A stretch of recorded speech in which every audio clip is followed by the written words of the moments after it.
guys, today's video we are taking a JAG TR3 and we're going to do an armature install. So this video will actually work. This same process will apply to any of the inline JAG cars along with the original Mega G Plus, which uses basically the exact same system. All the processes, everything we talk about here will apply to Mega G Plus and the JAG inline. So one thing to note is because this has brush barrels like a Tyco, we consider this Tyco-timed. So any Tyco armature will work in here. You just are gonna have to modify the shaft length, which we can go over. So we're gonna start by me getting on my extra glasses, and two, we're gonna just grab some tools here. You wanna get yourself, something to put your parts in. We actually are adding these to the store. They might already be added by the time you guys see this video. So if you don't have something, this is a cool setup. They can be magnetic. We usually don't use the magnetic portion just because I don't like to magnetize things that I don't want to be magnetized. So we pop the rear end out. We've pulled the, I don't even know it's a clip, but I'm not sure what the use of that clip is on these cars, but we have removed it. We're gonna go ahead and use our Viper pinion tool to pop the pinion off of here. And then the other thing that we're gonna do is we're gonna pull the pickup shoes and the springs, okay? So this part you wanna do as gently as possible to not bend the shoes in a way that they're not supposed to be bent already. And then you remove those pickup springs, and now we are left with basically the chassis with the electrical system involved in it, or installed still. It does have the front axle, which you could take out of there if you wanted to, but this next step is the step that you want to pay attention to. You guys have seen me use these smooth job pliers numerous times. You can use gripper style for this next part of the process, but I'm going to use these and just make sure the mic is good. What we're going to do is we're going to grab the barrel and we're just going to basically pop it up out of the chassis. Now keep in mind, when we do this, your brushes are spring loaded in there, and if you just pop that thing up out of there, most likely the brush is going to go and be gone. Okay, so what I like to do is I like to keep my thumb right here. I'm actually going to pop it out of there into my thumb, and then I'm going to roll it and drop the contents into the tray here. So we'll see if this works properly. Okay, so we're pulling that up and out. Okay, so right now, as you can see, spring loaded. The brush is out and the spring's out and our brush barrel is out. Okay, so that stuff's all sitting right there. Same thing would apply if you're doing a Tyco, but we're not going to talk too much about Tyco in this video because that's not what we're changing the arm in. But this next one, pop it up and out. Okay, you can see that's how much the brush is compressed, which, while we're at it, we might as well check the brush springs to see what wire size they are. That way, in the future, if you're building a hot rod version of these, let me pick this up and then I'll give you a clear view. But if you were building a hot rod one of these, you could change your brush springs out. These are pretty light. So it's measuring up. It's actually measuring up around an 8, which actually is pretty not light for as far as the wire size goes for a Tyco-timed, but they are very, very soft. So even though it's an 8 wire, the way the coil arrangement is, that's very soft. So if you do change out your springs, I would definitely tinker with it. Try, if you have something else around that what the spring size is, like a stock Tyco, even though I said we weren't going to talk about Tyco anymore. But if you do have a Tyco brush spring, you could try that in there before you purchase a spring, just so you know what's too tight or what's too soft. If you have too much brush spring, the car is just going to be kind of like a light switch, and it'll stop really fast. It won't have super smooth control, and it'll get hot. So You don't want to do that. But now the armature is just sitting in here. All that we got to do is pop the arm out, and we'll see if we can get it out without having to remove the motor mags, but most likely we'll pull that whole setup out. If you do remove your motor mags, you want to take note of this side that has the white dot on it. The white dot in this setup always goes on the passenger side, same as like the Viper. So we have some Viper cars here. You can see white dot, passenger side. That also correlates to which side the crown gear will go on. So if it's on the passenger side, the crown gear goes on the passenger side. If you happen to install it backwards, yes, you can just flip the rear axle over and get the car to drive in the correct direction that you want to, but it's now timed incorrectly, and you really need to do the work to pull the magnet, flip it, and get back to that standpoint. So we're gonna pop this arm out. So I'm just gonna push up from the bottom and see how much pressure it is. So that's quite a bit of pressure. So what I'm gonna do now is I'm gonna take my pinion tool again, put it under the bushing, and I'm gonna leave the front axle in there. And you can see I just popped this bushing up, and we're gonna do the same thing on the rear. Okay, so the motor mags are still stuck in there, but if you turn the motor to a spot where you can have this opening right here, you can actually roll it into that and then roll it up and out without having to pull the magnets out. Okay, so when you do that, just make sure your bushings don't fall off like these ones just did. And you also want to make sure that the orientation of your bushings, if you look at the bushing, it has a thin side and a thick side. More than likely, the thick side is going to be facing the actual armature itself. So we're going to go ahead and mark this armature. We're just going to put a dot on it, and that's just telling us that that's the stock setup. So this particular armature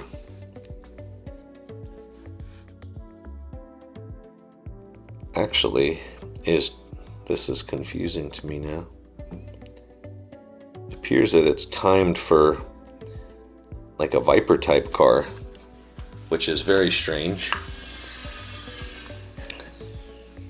And now I'm actually puzzled because that armature is not supposed to be in there.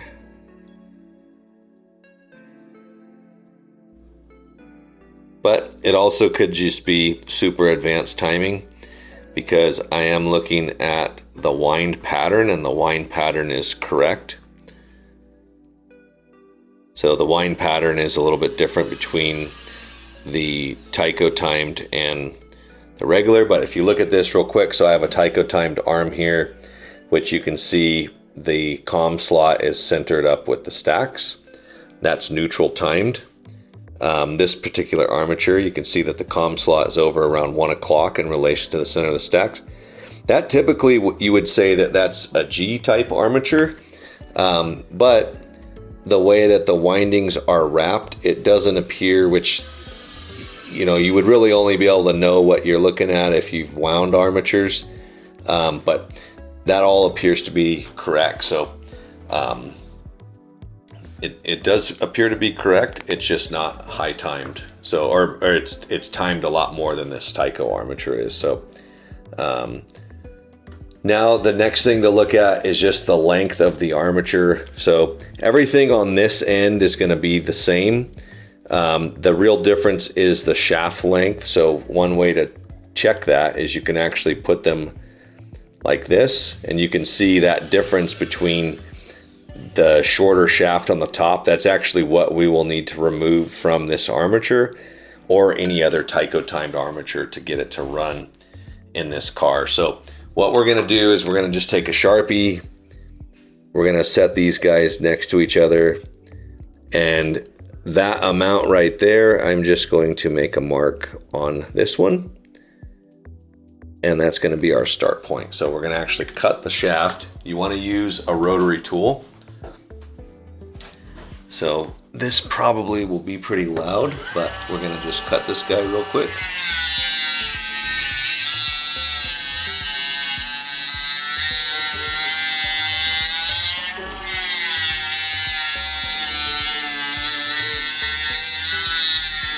Rotary tools are amazing for slot car stuff.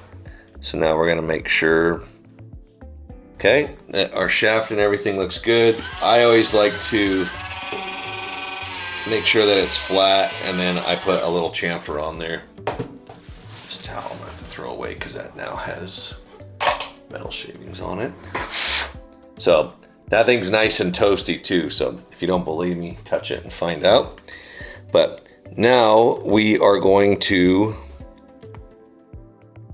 put our bushings back on.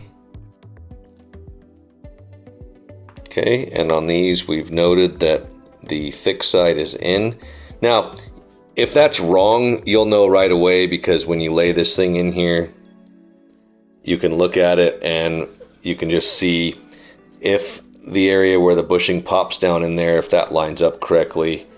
And also you can see how much clearance you're gonna have. So we're gonna drop this in here. Okay, and then you just wanna make sure that you have clearance. So this is actually pretty tight right now. So it's probably too tight for my liking. So what we're gonna have to do is we're gonna have to pop it back out, and we can either flip this bushing, which will give us a little bit of clearance, or we could change the way that the spacer is, but I think we're gonna just flip this bushing and we're gonna see how that works. Now, if you were getting a replacement armature from JAG for this particular car, you wouldn't have to do any of this. This is mostly just me showing you if you wanted to use a Tyco-timed armature, you had a hot armature and you wanted to throw it in this thing, this is absolutely what you could do. So now you can see we have arm play, probably a little bit too much arm play, which, you know, we would recommend that you shim that. But again, for this video, we're just going for it. Okay, we're just showing you what you can do to change it. If you were to shim this thing, you always want to spin the arm and just see where it lies neutral. So it's actually centered up pretty good. If we go forward and backward, you can see that the total amount of play is probably around 15 thousandths. But if you look where it's sitting neutrally, it probably would take 5 thou on both sides of it, and that would tighten it up quite a bit. You don't want to go too tight, because if it's too tight, when the car flexes, it flexes and it actually acts like a brake on the chassis, so you don't want that. This next step is where things get exciting, because you're going to be popping these things back in there without using the pliers or anything. You want to note on your brushes, if there is any kind of a concave surface, you want to make sure that you put that surface against the commutator. And for this one, it doesn't appear that there is one. So we're going to load this guy up. Okay, and you can see, again, if I rotate this over, this is going to fall out. So what I like to do, and you'll probably have to get in here for this one, see how I have the brush contacting the commutator? So I like to put this like that, okay, and then you're gonna pop this down into place. Okay, after you do that, you want to make sure that you take something and you hit this shoulder and you pull that back out, because you do not want your brush barrel to be pushed in. At that point, the brush barrel is contacting the commutator, and that is not correct. Okay, you don't want that. It's not good. So we're gonna go ahead and pop this other one in. That step right there is, you know, super critical for this car, and if you were doing this on a Mega G Plus, you just don't want to have this stuff go flying. So again, putting it in contact with the comm, putting my thumb over it to kind of cover it, and then the brush tube I'm keeping at this angle, and I'm popping it down and then slipping the other side in there. And that way, if you try to do it all flat, a lot of times you'll break the brush in half and you'll be ticked. So that all is in there. We're gonna oil this thing up real quick, just to get some oil on there.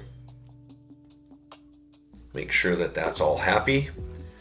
And we're gonna proceed to putting our pickup springs in. Actually use some tweezers now.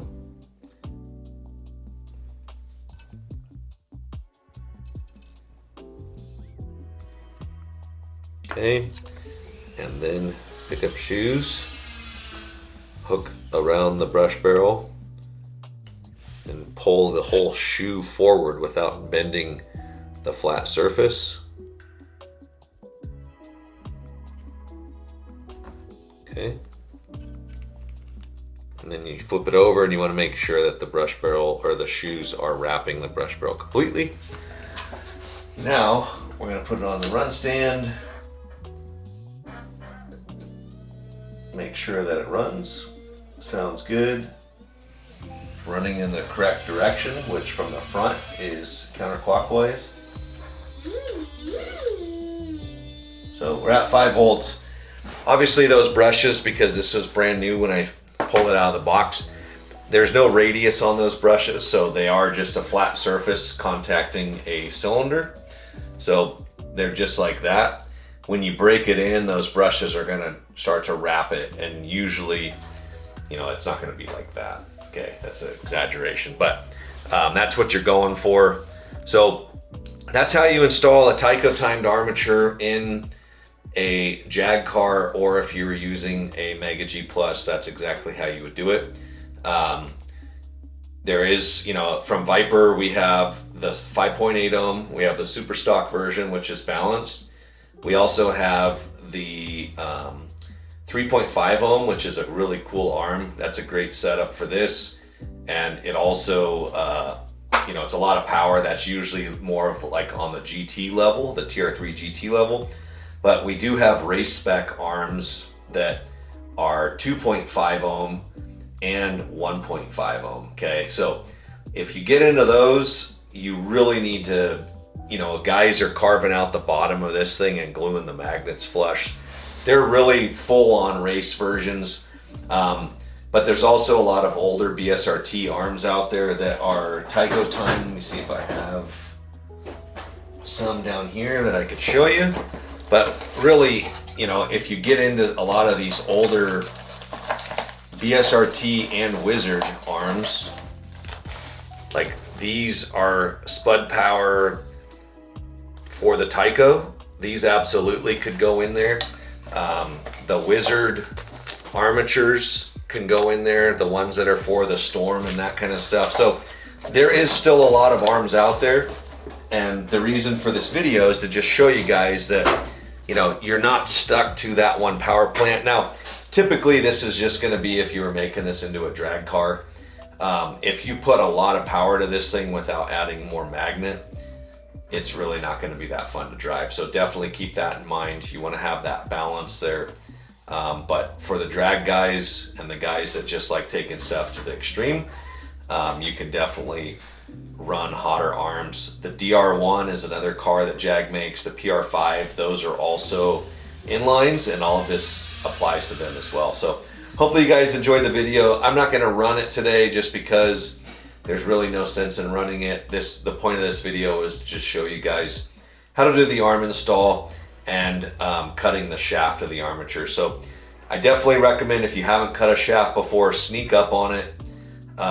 Don't just do it all in one pass unless you're totally confident and you have something set up in a way that you can get repeatable results. But hopefully you guys enjoyed the video. Let us know what you think, and we'll see you on the next one.